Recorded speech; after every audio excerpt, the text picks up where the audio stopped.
Hello and welcome to the 106 of a Second Photography podcast. I need to remind you that very soon the Apple Podcast link on SoundCloud won't work because I'll be moving providers. So please do resubscribe to the Apple Podcast link in the description below just to keep updated and not lose any episodes.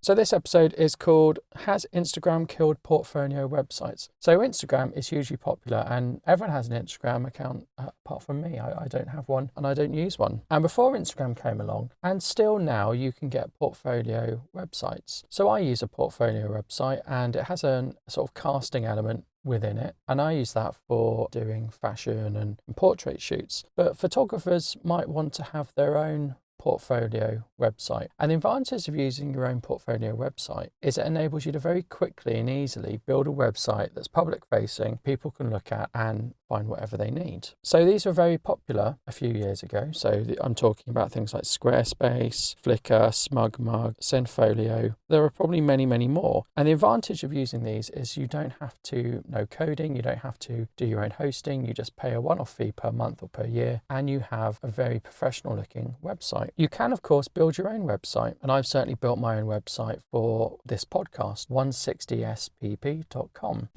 Now, Instagram is very popular. Instagram is going to be optimized for mobile. It is a huge worldwide platform that everyone's using. Probably the key thing is it's free, it's simple, it is a social media site in its own right, and it's easy to tag your images. Instagram has unlimited storage. So everyone seems to be using Instagram. With Instagram, you can also add video, little short clips, and you can do something called Instagram stories. I think there's Instagram TV.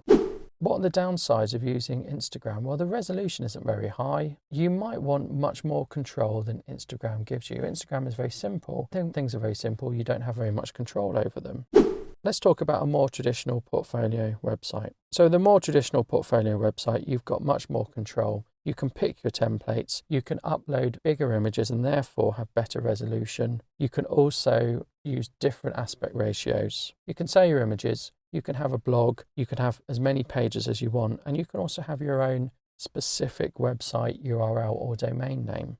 Not all of them do that. So probably the first to market was Flickr. And Flickr is free, but you're limited to 1,000 photos and videos. And Flickr is owned by Yahoo, I think. And Flickr did go through some problems. The package you get for free is 1,000 photos. Flickr are also going to show you advertisements with this plan. Now for $3.99 a month, you can have unlimited storage, ad-free, advanced statistics. You can back up your images on your computer to Flickr, and they also provide a range of exclusive discounts, although to me that's not great really. Flickr, I have a Flickr account. I don't really use it. There's groups and there's other things in Flickr, but I've never been particularly interested in Flickr.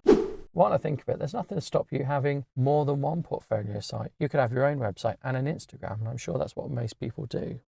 SmugMug seems quite good value and has 4 tiers of package. With your basic one, you get your own customizable website and you can have full screen galleries and you can put your images into galleries. And that's another strength of portfolio sites that Instagram doesn't really have. You get unlimited photo uploads. You can password protect folders, galleries, pages on your site. Now that's a big distinguishing feature from Instagram. If you only want specific people to access and view images, a really good thing is to be able to password protect them.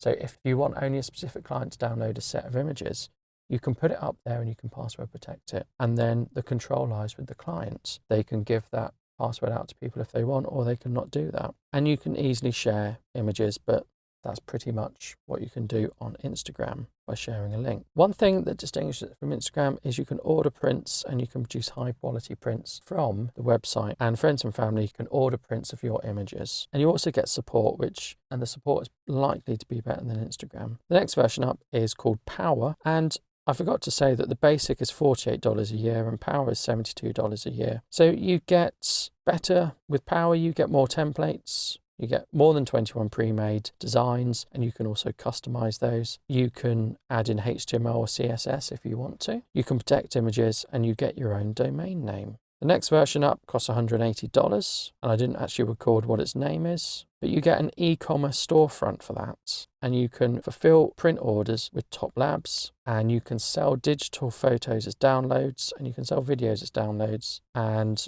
you can set the pricing and you keep 85% of it. The Pro one is $360 a year, and you can create custom price lists, coupons, and you can accommodate pricing very easily. You can group galleries under events for clients, and you get branded shipping, and you can sell things with branded shipping. Now, of course, with each package, when we go onto a new tier, you get all the features of the previous tier and those ones. So SmugMug feels quite good. SmugMug feels like if you wanted to sell things or you wanted to protect things, SmugMug seems much better than Instagram.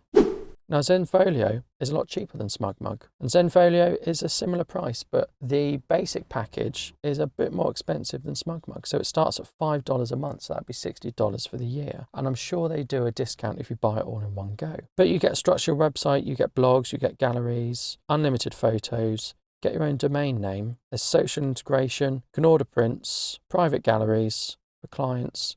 You can also use music from Triple Scoop Music, and there's a Lightroom plugin for uploading. So already it's very similar, but also a little bit different from SmugMug. And you've got different things there. The next package is Pro, and that costs $12 a month. You can sell downloads, you can sell prints. It's more customizable. You can stick watermarks in your images, although you'd probably do that in Lightroom. You can share proofs and share images with clients, and you get marketing tools. Now, I don't know how good the marketing tools are going to be. I've not looked at them. Sharing proofs and images with clients would be quite good, and being able to sell downloads is quite good. And the last one is advanced, and this is a really good feature. If you shoot your images against a green screen, then the client can change the background within the website, which is really good. Multiple users can have a login, and the selling methods are more advanced. You can include shipping methods, promotion codes, and minimum orders. So Zenfolio seems very geared towards professional.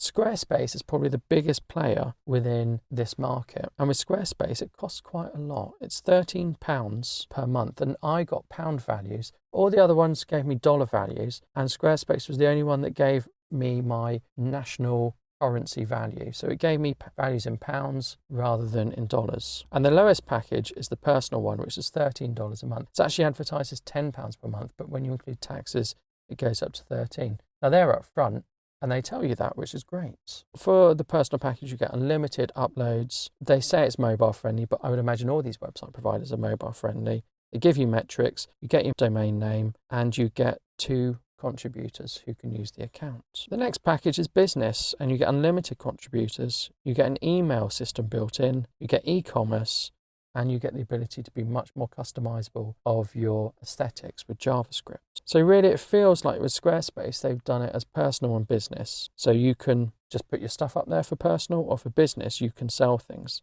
They also do for business a store. Basic store is £24 and the advanced store is £37. And that's really geared at selling things. So what about using your own website? Well, if you use your own website, you have more control than anything. If you build your own website, you're going to have the most amount of control, but you have to build it. You use WordPress and Drupal, you can get various plugins and services that do a lot of things, but it's going to be an awful lot of trial and error, tinkering about, and you need some element of tech savviness. I built my own WordPress websites before, and it has taken me quite a while to get it to the way I want it. I've not done anything fancy like selling images or downloads in those, or areas where people can log on. I think if I was doing a business one, I'd probably go for one of the specific providers I mentioned. Wix does a lot of sites, and I've looked at Model's own sites that are done by Wix, and I think you can get a free version, and with the free version, it does say Wix all over the place. And I think it says Wix in the domain name and URL. So if you want a free and you're not bothered about that, then that's probably quite good. Obviously, to remove all the branding and get your own domain name, you've got to pay. I haven't ever looked into Wix. I've looked at Wix sites and I've not particularly been a fan of them, so it's been something I've never considered. But what sort of sites are going to be really good? Well, it really depends. If you're happy with Instagram, stick with Instagram. Like I say, I don't have Instagram and I'm not particularly inclined to use Instagram. The reason being, if I had Instagram, I'd have to commit to doing lots of posts very frequently, and that's just something I've never really wanted to commit to. I feel having an Instagram account would tie me down to posting a lot and take up a lot of my time. Stop me if I'm wrong, but that's the way I feel, and that's why it's always put me off having it. Flickr, I have used in the past, and I used when I first got into photography, and I stopped using it very quickly. So yeah, I don't think I'd ever take Flickr up again, really. No, I'm just not interested in Flickr. So really, if you were going to use one, which one out of SmugMug, Zenfolio and Squarespace should you use? It really depends on if you want to sell things and what you want to do. Don't forget that all of these providers have free trials and a lot of them have coupon codes as well. So you can get promotional codes to give you 10% off, particularly if a lot of YouTubers that are sponsored by Squarespace will give you 10% off if you use their code. Really, you need to consider, are you keen on selling your images? And how feasible is selling your images? Selling your images, and particularly selling downloads, is a very attractive feature, but how many people are actually going to buy your images? Don't forget, for preview ones, you'll have to put up quite a heavily watermarked image to stop someone just downloading it from your preview. How likely is it that people are actually going to buy your image? You might get one a year, you might be lucky and get 100 a year, but ultimately you don't know how successful that's going to be. If you're a professional, probably you're going to want to have the ability to sell images and to give clients access to those images only. And you're going to want to be able to allow clients to see the images and then get prints of which one they want. Now, they all seem to do that, but Squarespace does seem the most expensive for that out of all the providers. You just want to put your work up there with a minimum of fuss and a nice clean template, then probably the basic package for any of these providers will do. But I had a Zenfolio site a long time ago and I found it quite restrictive. I'm sure things have changed since then, but I found it quite restrictive simply because I wanted to have my website look a certain way and I was constrained by templates and then things within those templates. So it will always look a little bit generic if you use one of these providers, but that's that really. There's not much you can do about it. I would urge you, if you want your own website, to try out one of the providers I've mentioned. I'm not affiliated to any of them. This isn't a sponsored episode or anything. I've just picked the big ones to look at, and I've included Flickr in there because it was the big one. But I won't get any sort of benefit from advertising or mentioning these. But have a go of all of them, see which one you like the best, see how your images appear on them, and see what you think.